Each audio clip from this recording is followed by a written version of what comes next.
U.S. senators now have a new legal power. They can sue the federal government for substantial damages if investigators seek their phone records without notifying them first. I think this law is a really bad idea because it's given senators some sort of favoritism that the average person doesn't have. The provision was quietly added to the Senate's compromise bill to reopen the government, inspired by a disclosure that Special Counsel Jack Smith subpoenaed the phone records of 10 Republican senators without their knowledge, opening up the door for lawsuits seeking up to $500,000 each. The records were taken as part of Smith's Arctic frost investigation into efforts to overturn the 2020 election. House Republicans say they were blindsided by the Senate slipping in this legislation. I do not think that this provision should have been inserted. It certainly shouldn't have been inserted at the 11th hour. But with pressure to end the shutdown, they passed the bill and promised to strip that language out later. I was very angry about it. I was. We had no idea. That was dropped in at the last minute. Senator Lindsey Graham is pushing a different path forward, saying he'll introduce legislation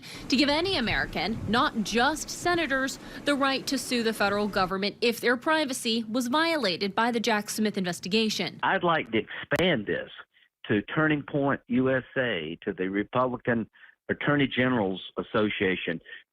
Now we know there's a staff member in the Senate. Senator Lindsey Graham is among those whose records were obtained. The day you can't sue the government who's wronged you, then you've lost your freedom. I think big picture, we need to keep in mind that law enforcement, for good reason, often wants to keep everything confidential in investigation. So I think we need to be careful when we're tinkering with the criminal justice system.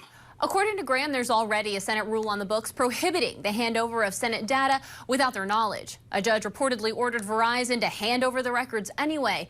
Graham says he's now looking to have that judge impeached. On Capitol Hill, I'm Kayla Gaskins.